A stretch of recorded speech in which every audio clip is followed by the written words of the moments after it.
नमस्कार, मैं हूं आपके साथ दीपक गोदौरी। हमारे खास प्रोग्राम बिग डिबेट में आपका स्वागत है। हाल ही में देश के कई सर्वे और बुद्धिजीवी ये मानते हैं कि अभी भी मोदी का मैजिक है और ये मैजिक लोकसभा चुनाव में भी बरकरार रहने वाला है। लेकिन क्या राज्य के चुनाव में ये कारगर साबित होगा? क्योंकि हाल ही में हमने 2 विधानसभा चुनाव देखे, कर्नाटक और हिमाचल में, जहां पर मोदी मैजिक तो नहीं चला, हार गए। ऐसे में क्या मध्य प्रदेश में मोदी का मैजिक या मोदी के द्वारा दी गई करोड़ों की सौगातों का असर होगा? देखिए खास रिपोर्ट। प्रधानमंत्री नरेंद्र मोदी मध्य प्रदेश के दौरे पर बीना पहुंचे। बीना पहुंचने पर सीएम शिवराज सिंह चौहान ने पीएम मोदी का स्वागत किया। इसके बाद पीएम मोदी का रोड शो आयोजित किया गया। इसके बाद पीएम मोदी ने बीना में 50,700 करोड़ से अधिक की परियोजनाओं का शिलान्यास किया, जिसमें बीना रिफाइनरी में पेट्रोकेमिकल कॉम्प्लेक्स और राज्य भर में 10 नई औद्योगिक परियोजनाएं शामिल हैं। प्रधानमंत्री नर्मदापुरम जिले में विद्युत और नवकरणीय ऊर्जा विनिर्माण क्षेत्र सहित 10 परियोजनाओं की आधारशिला भी रखी। इंदौर में 2 आईटी पार्क, रतलाम में 1 मेगा औद्योगिक पार्क और राज्य भर में 9 नए औद्योगिक क्षेत्र भी शामिल हैं। पीएम मोदी ने बीना में पेट्रोकेमिकल रिफाइनरी की आधारशिला रखी। बीना रिफाइनरी को 49,000 करोड़ की लागत से बनाया जा रहा है। पीएम मोदी ने मध्य प्रदेश को कुल 50,700 करोड़ रुपए की सौगात दी। पीएम मोदी ने इंदौर में आईटी पार्क के लिए 550 करोड़, नर्मदापुरम में विद्युत परियोजनाओं के लिए 460 करोड़ रुपए का ऐलान किया। पीएम मोदी ने रतलाम मेगा इंडस्ट्रियल पार्क के लिए 460 करोड़ का ऐलान किया। सांसद, विधायक और मेरे प्यारे परिवारजनों, बुंदेलखंड की ये धरती वीरों की धरती है, शूरवीरों की धरती है। इस भूमि को बीना और बेतवा दोनों का आशीर्वाद मिला हुआ है और मुझे तो महीने भर में दूसरी बार सागर आकर आप सभी के दर्शन का सौभाग्य मिला है और मैं शिवराज जी की सरकार का भी अभिनंदन और धन्यवाद करता हूं कि आज मुझे आप सबके बीच जाकर के आप सबके दर्शन करने का अवसर भी दिया। बहरहाल इस साल मध्य प्रदेश में विधानसभा चुनाव होने और चुनाव को देखते हुए राज्य में पीएम मोदी के दौरे भी बढ़ने वाले हैं। पिछले 3 से 4 महीने में हर महीने पीएम मोदी मध्य प्रदेश का दौरा कर रही हैं। सितंबर में प्रधानमंत्री 3 बार मध्य प्रदेश के दौरे पर होंगे। प्रधानमंत्री नरेंद्र मोदी ने मध्य प्रदेश के चुनावी दौरों की शुरुआत 14 सितंबर यानी कि आज से कर दी, जबकि 18 सितंबर को पीएम मोदी ओंकारेश्वर और 25 सितंबर को भोपाल के दौरे पर होंगे। ऐसे में देखने वाली बात यह होगी कि पीएम मोदी के दौरे का असर आम जनता के ऊपर कितना मैजिक चल पाता है। सलमान खान, स्वराज एक्सप्रेस, भोपाल। और इसी पर चर्चा करने के लिए खास पैनल हमारे साथ जुड़ा हुआ है। बीजेपी नेता हैं ब्रजेश पांडे जी, आपका बहुत बहुत स्वागत है। कांग्रेस प्रवक्ता हैं योगेंद्र सिंह, योगेंद्र जी आपका भी बहुत बहुत स्वागत है। और हमारे साथ राजनीतिक विश्लेषक भी हैं आर.के. शुक्ला जी, आपका भी बहुत बहुत स्वागत है। तो जिस तरह से अगर देखा जाए योगेंद्र जी, काफी सौगातें, करीब 50,700 करोड़ रुपए की सौगातें प्रधानमंत्री नरेंद्र मोदी मध्य प्रदेश को देके गए हैं। क्या इन सौगातों के सहारे या फिर प्रधानमंत्री के दौरे लगने से क्या यहाँ के माहौल या फिजा में बीजेपी का रंग घुल पाएगा? क्योंकि कयास यही लगाए जा रहे हैं, प्रधानमंत्री मोदी जहां जाते हैं उनका जादू चलता है। तो ऐसे में अगर लगातार उनकी सभाएं होती हैं या फिर और सौगातें भी देते हैं, जैसे आज पिटारा खोला विकट रूप से उन्होंने, तो या रिझाने की कोशिश की, उनके भाषणों में भी कई अगर बातें देखें तो बड़ी चाशनी भरी थी। तो ऐसे में क्या लगता है कि हो सकता है कि कुछ करिश्मा? देखिए दीपक जी, जब भी चुनाव आता है तो राज्य के सारे नेता, राज्य के सारे मुद्दे, रोजगार, शिक्षा, निर्माण, सब कुछ खत्म हो जाता है। और भारतीय जनता पार्टी अपने नेताओं को छोड़कर केंद्र के नेता में नरेंद्र मोदी जी को देखती है। हमने देखा है जिस प्रकार से पश्चिम बंगाल का चुनाव हुआ, आपने मोदी जी बंगाल के चुनाव में उतर गए और चुनाव के रंग को धीरे धीरे बदलते हुए सांप्रदायिक ध्रुवीकरण की दिशा में ले जाने का प्रयास करते रहे, लेकिन प्रयास असफल रहा। यहाँ तक कि भगवान श्री राम को लेकर भी प्रधानमंत्री जी, आपने सुना है, बोल रहे थे कि बंगाल में श्री राम का नाम लेने से भी डर लगता है। और उसके बाद जब वो कर्नाटक में गए, कर्नाटक में आपको बता देना चाहूंगा, कर्नाटक में 31 जिलों में से 19 जिलों के अंदर प्रधानमंत्री जी ने अपनी रैलियां करी है, रोड शो करा है। 22 रैलियां, 6 रोड शो, इतनी सारी सभाएं करने के बाद भी आपने देखा कर्नाटक के अंदर सांप्रदायिक ध्रुवीकरण का क्या प्रयास किया गया। बजरंग दल को बजरंग बली भगवान से जोड़ने का काम किया गया। अब बजरंग बली जी कर्नाटक में पूरी तरह से नाराज है और हमारे भाई भारतीय जनता पार्टी के पांडे जी अच्छे से समझते हैं कि भगवान बजरंग बली, भगवान श्री राम और भगवान शिव तीनों एक इस तरह से जुड़े हुए हैं कि सनातन धर्म को स्थापित करने का काम करते हैं। अब मध्य प्रदेश की परिस्थितियां भिन्न है। मध्य प्रदेश में महाकाल मंदिर के भ्रष्टाचार को पूरे प्रदेश ने देखा है और मध्य प्रदेश की जनता मन बना चुकी है कि जो व्यक्ति 17 वर्षों से मध्य प्रदेश के अंदर शासन कर रहा हो, अपनी योजनाएं चला रहा हो, अपना प्रशासन चला रहा हो और उसके बाद भी उसको दरकिनार करना, इस बात को निश्चित रूप से स्पष्ट करता है कि मध्य प्रदेश के अंदर भारतीय जनता पार्टी इस स्तर पर हार चुकी है कि वो शिवराज सिंह जी के नेतृत्व में चुनाव लड़ने की परिस्थितियों में आज नहीं है। और अभी नरेंद्र मोदी जी आए लेकिन परियोजनाओं की गुण दोषों की बात वो नहीं कर रहे थे। वे कह रहे थे कि सनातन धर्म, बार बार सनातन धर्म और इंडिया को सनातन धर्म विरोधी बताने का जो वो प्रयास कर रहे हैं, मैं आपको बता देना चाहूंगा कि पूरे देश के अंदर आदरणीय कमलनाथ जी के अलावा प्रदेश के देश का कोई भी मुख्यमंत्री ऐसा नहीं हुआ जिसने मात्र 15 माह के अंदर सनातन धर्म की देवी स्वरूप मां गौ माता के लिए 1087 गौशालाएं इस प्रदेश में 1450 गौशालाओं में से स्थापित कर दी है। ऐसा चेहरा और ऐसा नेतृत्व जो मध्य प्रदेश के अंदर है, उसके हिंदुत्व और उसके सनातन धर्म की सोच को क्रॉस नहीं किया जा सकता। नहीं तो सनातन धर्म योगेंद्र जी, गौशाला अगर खोल देने से गायों का चारा थोड़ा सा सस्ता, जो उनके गौशाला के जो संरक्षक है उन्हें देने के लिए जो भत्ता देते थे, आप शायद आपने बढ़ा दिया था वो भत्ता, तो अगर ऐसा करने से आपको लगता है कि सनातन धर्म के रक्षक कांग्रेस बन जाएगी या फिर अपने आप को दिखाने की कोशिश करेगी तो वो लोग मान लेंगे?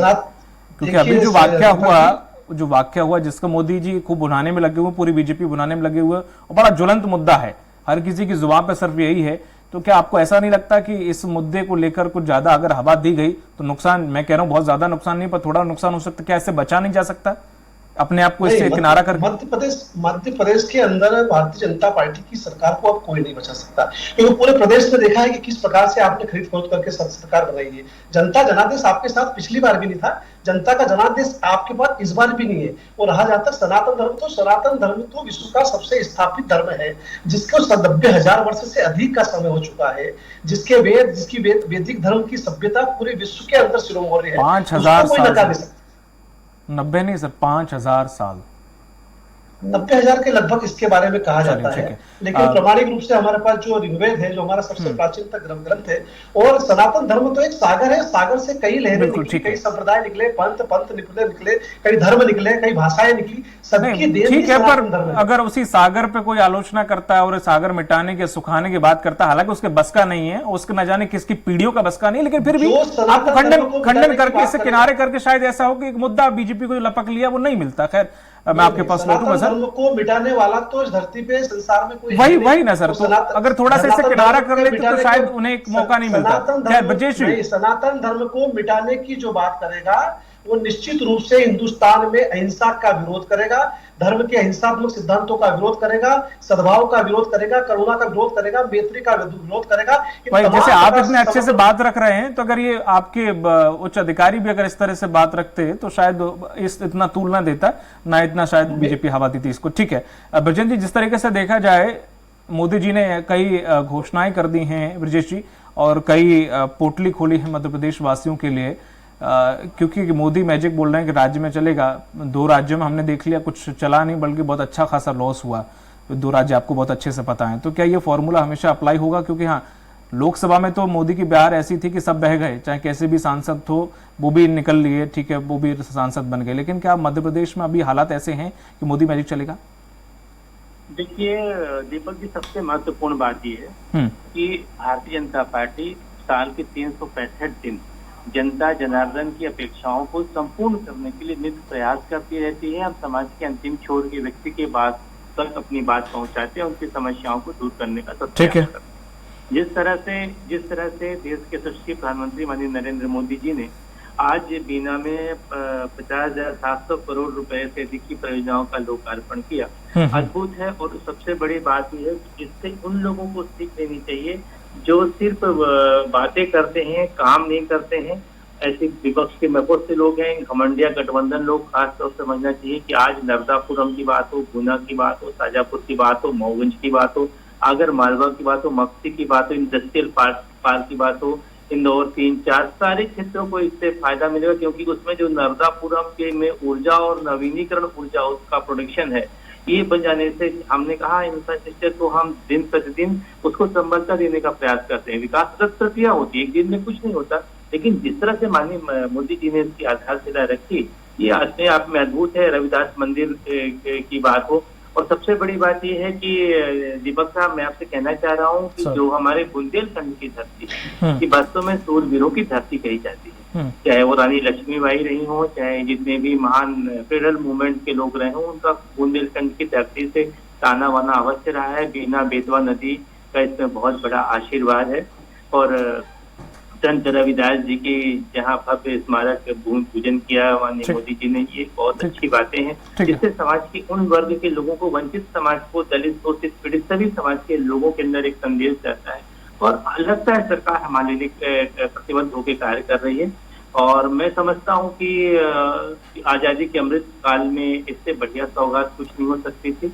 और दूसरी बात यह है कि ब्रजेश जी, बिंदे बुंदेलखंड बीजेपी का गढ़ रहा है, ऐसा कहते हैं जानकार, लेकिन ऐसी क्या जरूरत आन पड़ी कि हमने ये पूरा प्रोग्राम उधर साइड में रखा? क्या वहां पे इस बार वोट खिसकने का कुछ डर बना हुआ था? क्या कुछ वजह कुछ थी, राजनीतिक वजह, इस वजह से वहां पर पूरा प्रोग्राम, पूरा हिसाब किताब रखा गया? नहीं दीपक साहब, हम ऐसा नहीं मानते, इसको इस दृष्टि से नहीं देखते। इसके पहले भी माननीय नरेंद्र मोदी जी का विंध्य प्रदेश में दौरा हुआ था, मालवा अंचल में दौरा हुआ था, वही बोल रहा हूँ। हर जगह पे उनके दौरे हुए, संपूर्ण मध्य प्रदेश में हुआ। और सबसे बड़ी बात, इस समय जो देश के अंदर एक घमंडिया गठबंधन देश के सनातन संस्कृति को, हमारी सभ्यता को, हमारे संस्कार को, हमारी शिक्षा को खंडित करने का कुप्रयास कर रहे हैं, चाहे वो स्टालिन हो, चाहे खड़गे जी के बेटे हो, चाहे दिग्विजय सिंह की भाषा हो, सनातन धर्म के खिलाफ है। आज से 5,500 वर्ष पहले जो हमारे ऋग्वेद हैं, हमारे वेद हैं, जो हमारे पुराण हैं, उनकी संहिताओं को उठाकर पंडित सनातन धर्म की कितनी अच्छी मीमांसा की गई है। मैं समझता हूँ सनातन धर्म पर बोलना बिल्कुल ऐसे होता है कि जैसे आप महादेव के बारे में, महाकाल के बारे में अनुचित टिप्पणी करें, और ये इन लोगों के लिए भारी पड़ेगा, क्योंकि सनातन धर्म आप गाली देकर के आप बहुत कुछ नहीं कर सकते हैं। ये जो करना चाह रहे हैं, देश का वातावरण कलुषित करना चाह रहे हैं घमंडिया गठबंधन, मोदी जी ने इस दिशा में कहा कि हमारे सबके देश के आदर्श राष्ट्रपिता महात्मा गांधी है, उसके जीवन सर कोई भी अगर इतना बोल जाता है किसी धर्म विशेष के बारे में, क्या निकला था, ब्रजेश, हम राम को अपना आदर्श मानते हैं, हम एक दूसरे श्री कृष्ण को अपना आदर्श मानते हैं, और ये लोग संस्कृत को गाली देते हैं। नहीं बिल्कुल ब्रजेश, ये तो ठीक है, बीजेपी ने हालांकि इसका जिम्मा थोड़ी ना ले रखा कि कोई भी कुछ कहे तो हम बीजेपी को कुछ कहेंगे, बीजेपी कहे कि हम डिफेंड करें कि बीजेपी को बुरा लगा। ये तो कोई इतना कह पा रहा है किसी धर्म विशेष के बारे में, नहीं कह रहा हूँ कि सनातन धर्म है, किसी भी धर्म के बारे में कोई कुछ उल जलूल बातें कर रहा है, और हम सहन कर रहे हैं। ये हमारा कारण की वजह से इतने लोगों के मुंह खुल रहे हैं। बिल्कुल बिल्कुल दीपक जी, आई सके तो टॉकिंग में सहमत हूँ आपकी बात से, लेकिन जिस तरह से विपक्ष के कुछ तथाकथित नेताओं ने सनातन धर्म के ऊपर अटैक किया, जिस तरह से इन लोगों ने कहा कि जो सनातन धर्म है इस देश को इसमें कोविड की तरह है, कैंसर की तरह है, कोरोना की तरह है, ये बताइए कोई भाषा है? आप हिंदुस्तान के अंदर जहाँ अनेकता में एकता की परिभाषा दुआई दी जाती रही हो, अरे भाई आप अपना आदर्श किसी को मान सकते हो, ये आपका अपना आउटलुक है, लेकिन जिस देश के राष्ट्रपिता का अंतिम जीवन का वाक्य हे राम रहा हो, अब ये उनकी ब्रजेश जी है तो उनकी खुशकिस्मती है कि वो यहाँ पे जन्मे हैं भारत में, और हिंदुओं के बीच में या अन्य समाजों के बीच में, अन्यथा वो अगर ईरान और सऊदी अरब में होते तो अब तक उनका क्या होता, इतना बोलने पे वो बहुत अच्छी तरह जानते। खैर वो उनका बयान है, वो जाने। आपके पास में लौटूंगा, राजनीतिक विश्लेषक जी के पास जाऊंगा। शुक्ला जी, जिस तरह से देखा जाए मोदी जी का मैजिक, जिस तरह से लोकसभा चुनाव आ रहे हैं, जो राजनीतिक या फिर जो भी विशेषज्ञ हैं, विषय विशेषज्ञ, वो ये कह रहे हैं कि उनका जादू अभी भी है और लोकसभा में जहां तक है उनका मैजिक चलेगा, लेकिन राज्य में थोड़ा सा परिस्थितियां भिन्न हो जाती हैं, क्योंकि अब वो समय नहीं रहा कि पहले वाले मोदी थे तो लोग आजमाना चाहते थे कि हाँ मोदी जी को वोट देंगे, तो क्योंकि उसी नाम पे वोट दिए जाते थे कि मोदी जी को वोट दो तो शायद, लेकिन अब ऐसा नहीं है। 2 बार के लोग दिख चुके हैं, राज्य में शिवराज सरकार है, अब काम पे वोट मिलेगा, जाहिर सी बात है। हाँ मोदी जी को वोट लेना होगा, देना होगा लोगों को, लोकसभा में दे देंगे, लेकिन यहाँ पे अग्नि परीक्षा है मध्य प्रदेश सरकार की, क्योंकि जोड़ो तोड़ो सब कुछ हो गया, उसके बावजूद तुमने कितना जनता को जोड़ पाया, कितना जनता को बना पाया, उसका इम्तिहान है। जहाँ तक मेरा मानना है कि हमारे प्रदेश में एक जन भावनाओं का जो उबार आता है और उस जन भावनाओं का जो उभार है उसके लिए मोदी जी और बीजेपी ने बहुत अच्छी तरीके से पकड़ लिया है। और इसके लिए निसंदेह जो हमारे विपक्षी दल का गठबंधन है, उन्होंने अभी जो इन सनातन के खिलाफ जो उन्होंने एक स्टेटमेंट दिया है उसका फायदा निश्चित रूप से बीजेपी उठाना चाहेगी। और मोदी जी चूंकि हमारी एक मैजिक जो आप आज हमारा टॉपिक भी है कि मोदी जी का मैजिक चलेगा, तो प्रदेश में जो उनकी फेवरेट पिच है क्या सनातन धर्म और हिंदू धर्म से संबंधित, उस पे वो खेलेंगे। वोट मिल जाएगा सर? वो निश्चित खेलेंगे। और नहीं, अगर मैं मान रहा हूं अभी कुछ आचार्य महात्मा संत भी इस चीज के खिलाफ हो गए हैं हालांकि, लेकिन कितना वोट, मैं कह रहा हूं कितना परसेंट वोट अगर इस मुद्दे को देखा जाए कितना खींच लेंगे वोट, अगर खींचना भी चाहे तो? सर अधिकतम वोट हमारे प्रदेश का इस मुद्दे पे खिंचेगा बीजेपी की तरफ।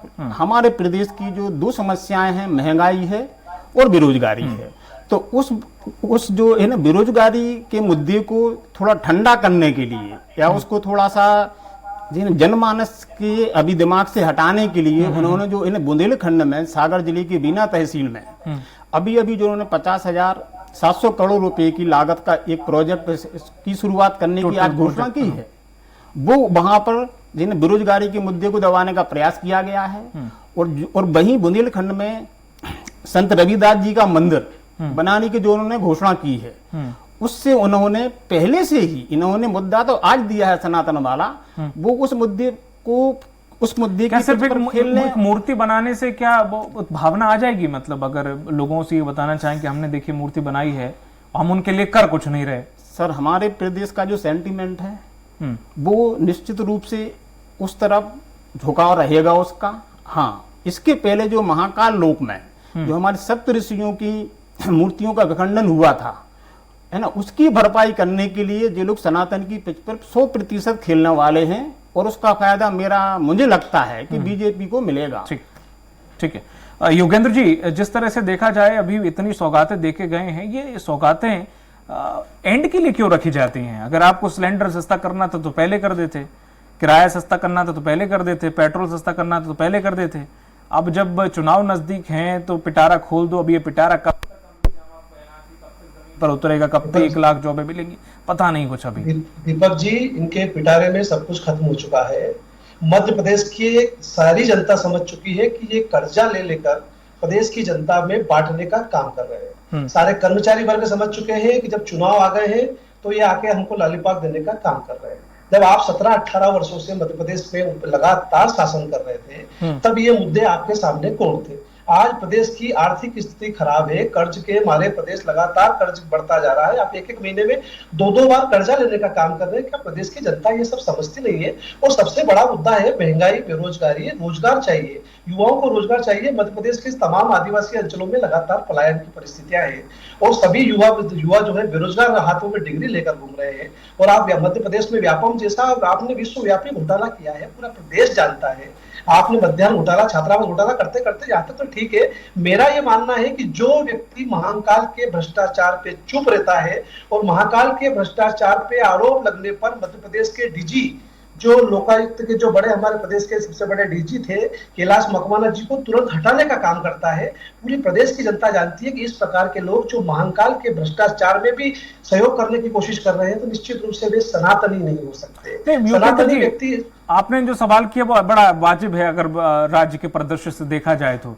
लेकिन अगर हम यही देखें यहाँ कांग्रेस की सरकार है तो वहां क्या सब लोग ऑफिस में बैठे हुए हैं, वहां बेरोजगारी है नहीं, या फिर वहां महंगाई नहीं है, चाहे वो राजस्थान की बात हो तो पंजाब। मैं दीपक जी आपका ध्यान देता हूँ, आपने अच्छा प्रश्न उठाया। हाँ, वही चीज करता हूँ, लेकिन मैं आपको बता देना चाहता हूँ कि आप तो समाचार मीडिया जगत से जुड़े हुए प्रबुद्ध वर्ग से आते हैं। आप देखिए कितने दिनों हो गए आपको समाचार देखे हुए कि जब आप पेपर के हेडिंग पे देखा करते थे कि कैंपस से बच्चों को ले जाकर नौकरी दी जाती थी।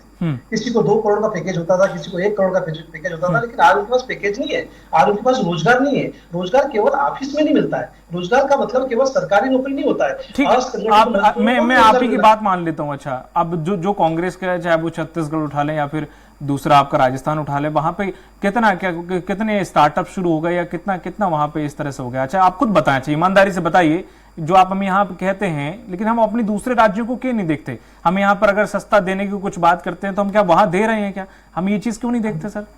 मेरा ये कहना है कि मध्य प्रदेश के अलावा मध्य प्रदेश राज्य में भारतीय जनता पार्टी की सरकार है। जहां पर कांग्रेस की सरकार है वहां उसने गैस सिलेंडर कम करने का प्रयास किया है, जो आप आज कर रहे हैं। वहां पर जहां पे कांग्रेस की सरकार है वो प्रयास कर रही है कि किसी न तरीके से लाडली बहना योजना जो मध्य प्रदेश में लागू की है उस योजनाओं को क्रियान्वयन करने का काम किया है, तो आप उसकी फिर डिक्टो नकल कर रहे हैं। इसका मतलब ये है कि आपके कार्य में कहीं ना कहीं तो कमी थी और आप उसका मूल्यांकन कर चुके हैं, और इसीलिए आप जैसे चुनाव आ रहा है आप पिटारा खोलने का काम कर रहे हैं। अब आप देखिए मध्य प्रदेश के अलावा छत्तीसगढ़ है, राजस्थान है, अभी राज्य के प्रदेश के जो चुनाव होंगे तो जनता ये जनमत तय कर देगी। लेकिन आप प्रधानमंत्री जी को क्यों घुमा रहे हैं? आपके पास प्रधानमंत्री जी है ना कि प्रचारक है। आपने तो राहुल जी को पूरे देश में घुमा दिया सर। राहुल जी प्रधानमंत्री नहीं है, राहुल जी देश के प्रधानमंत्री आपके लीडर तो है, उनके लीडर है वो सर। कांग्रेस के लीडर तो है ना सर, उनके लीडर वो हैं। आपने भी तो घुमाए सर, पूरे देश में घुमा दिए। नेता तो कांग्रेस में काफी नेता है, सभी लोग प्रचार करते हैं, सभी घूमे। हाँ, मैं वही बोल रहा हूँ। मेरा ये कहना है कि जब आपके पास शिवराज सिंह जी इतने सालों से शासन कर रहे हैं और आपको उनके कार्यों पर विश्वास है, तो आप प्रधानमंत्री जी को मध्य प्रदेश में उत्तर प्रदेश में कोई उपचुनाव होता है उसमें भी प्रियंका गांधी और राहुल गांधी पहुंचते हैं सर। इसमें कौन सी बड़ी बात होगी? अगर कोई अमित शाह जी आ गए या फिर नितिन गडकरी जी आ गए, प्रधानमंत्री मोदी आ गए, तो अब ये तो चेहरा हटा के प्रचार कर रहे हैं ना। हम मध्य प्रदेश में कमलनाथ जी का चेहरा लगा के प्रचार करेंगे। आपके पास ऑप्शन नहीं है ना सर। कमलनाथ जी का ही चेहरा दिखाएंगे। ये कमलनाथ बीजेपी कह रही है आपके पास चेहरा है ही नहीं, मुख्यमंत्री बनेंगे। आपके पास चेहरा है ही नहीं सर। हम मध्य प्रदेश में कमलनाथ जी के अलावा हमको चेहरे की आवश्यकता नहीं है ना। हम किसी चेहरे विचार क्यों करें? क्योंकि 15 महीने के कार्यकाल में मध्य प्रदेश की सरकार, मध्य प्रदेश की जनता ने 15 महीने का कार्यकाल प्रदेश के अंदर देखा है कि प्रदेश का जो 15 महीने का कार्यकाल था उस कार्यकाल के अपेक्ष में जो कार्यकाल वर्तमान में शिवराज सिंह जी ने जो सत्ता, वो ये कह रहे हैं हमारे यहाँ चेहरों की मारामारी हो रही है और आपके यहाँ चेहरा है ही नहीं। नहीं, उनके चेहरों की मारामारी होती तो ये जो अभी तो नाम की घोषणा नहीं कर रहा है। अगर नहीं उनके पास अगर चेहरे होते तो वो यहाँ मध्य प्रदेश से कांग्रेस के इतने सारे विधायकों नेताओं को लेकर क्यों जाते? ठीक है, उनके पास चेहरे नहीं है। उनकी समस्या यही है कि वे कांग्रेस से नेताओं को ले जाने का काम करते रहे। ठीक है योगेश जी। ब्रजेश जी, जिस तरह से देखा जाए सिर्फ मोदी जी को लाने से, ठीक है, मोदी जी की अपनी एक रीच है, अपनी एक पॉपुलैरिटी है, ठीक है, देश के मामले तक ठीक है, लेकिन राज्य में हाँ ठीक है सौगातें देके गए हैं, जनता को रिझाने की कोशिश की, अच्छी बात है, होना भी चाहिए। लेकिन क्या सिर्फ सौगातें देने से या फिर जो पीछे अगर हुआ है, जो जिस तरह से कितना रोजगार मिला, कितने स्टार्टअप नए खुले हैं, किसानों के क्या हाल हैं, महंगाई का क्या हाल है, क्या इन सब चीजों को जनता नजरअंदाज कर देगी? हाँ ठीक है, कुछ हद तक मायने रखता है, पर क्या सर्वोसर्वा मोदी जी तो नहीं हो सकते मध्य प्रदेश के? दीपक साहब, तुलसीदास जी ने एक बहुत अच्छी चौपाई लिखी है कि तुलसी मेरे राम को रीझ भयो न खींच, भौम पड़ा जागे सभी उल्टा सीधे बीज।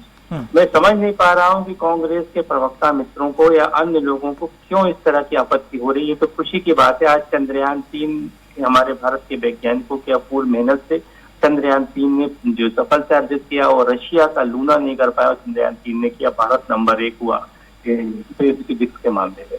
दूसरी बात, G20 का जो सम्मेलन हुआ उसमें अमेरिका के राष्ट्रपति से लेकर सभी लोगों ने मोदी की जो है वाहवाही किया। मोदी जी ने यहाँ की संस्कृत को लेकर के, कोणार्क टेम्पल्स को लेकर के जो बातें बताई वो बहुत बेमिसाल है।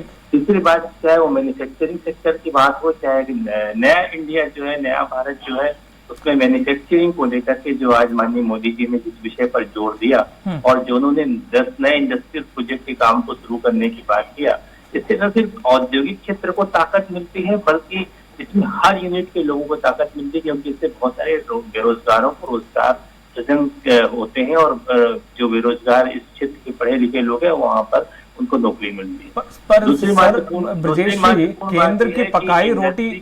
केंद्र की पकाई रोटी पे मध्य प्रदेश तो नहीं खा सकता ना सर? सर, केंद्र से मध्य प्रदेश छूता भी तो नहीं है। मध्य प्रदेश तो देश तो आपने अपने काम sir vote दिलवाएंगे sir, Modi ji के काम तो नहीं दिलवाएंगे सर। मुख्यमंत्री माननीय शिवराज सिंह चौहान जी ने, चाहे वो लाडली बहना की बात हो, चाहे वो सर क्या लाडली बहना, अभी आपकी 2-3 तो किस्तें गई हैं, शायद वो भी नहीं गई हैं, अभी क्या लाडली बहना सर योजना? सर ये कोई बात थोड़ी ना हुई, अभी दो किस्तें नहीं आ पाई। तो 30 लाभ मिल रहा है। ग्रामीण सेक्टर में जाइए, हम तो गाँव घर के लोग हैं, एक घर में महिलाओं को जो बेचारी अपने राखी के लिए तक पैसे नहीं हो करते थे, ललायत रहती थी माँ बाप पर, उन सबको मुख्यमंत्री जी ने पैसे भेजे। आप अगर 1200 रुपए की अगर बात कर रहे हैं सर, बच्चे का डायपर आता है आज के समय में 350 रुपए का। जो भी टेक्निकल क्षेत्र के लोग थे वो इंडस्ट्री के वो IITI करके जो भी थे, चाहे वो तो लाडली बहना के मैं देख रहा हूँ सर, अब इतने पोस्टर लगा दिए पूरे भोपाल आपने पाट दिया है, हर जगह हर प्रवक्ता लाडली बहना योजना का जिक्र कर रहा है सर। कोई भी 1200 रुपए में क्या होता है सर आज के समय में? मध्य प्रदेश के अंदर जो बेरोजगारी का ग्राफ था कमलनाथ जी के 18 महीने मोबाइल का रिचार्ज पड़ता है सर 399 का आजकल। मध्य प्रदेश के अंदर हिंदुस्तान के लोगों को बुला करके कहते थे कि मध्य प्रदेश के अंदर इन्वेस्टर मीट कर रहे हैं, वो सारी चीजें बेनकाब हुई। 18 महीने में वल्लभ भान को दलालों का तब बना दिया था कांग्रेस सरकार ने। आप देखिए आज मध्य प्रदेश के अंदर सुशासन की जो स्थिति है, मध्य प्रदेश का जो इंफ्रास्ट्रक्चर है वो बहुत बेहतरीन माना जाता है। और भारत में दिल्ली में बैठ करके जब लोग मध्य प्रदेश के बारे में चर्चा करते हैं तो वो बिहार की तुलना में मध्य प्रदेश को बहुत अच्छा राज्य समझते हैं। कहते हैं कम से कम यहाँ के लोग के अंदर एक क्यूरियोसिटी है और जो मध्य प्रदेश के लोग के मैजिक है, और वो मैजिक दिखती है नई जनरेशन जो पढ़ लिख करके तैयार हो रही है, चाहे वो ठीक है। चूंकि समय का अभाव है सर, ठीक है, आपने मध्य प्रदेश को सिलिकॉन वैली बना लिया है और न्यूयॉर्क जैसी सड़कें यहाँ पर पहले से हैं, तो इसलिए अब जाहिर सी बात है आप जिस तरह से बता रहे हैं तो उम्मीद है कि आप ही को वोट मिलने वाले हैं क्योंकि आपने इतना विकास किया है।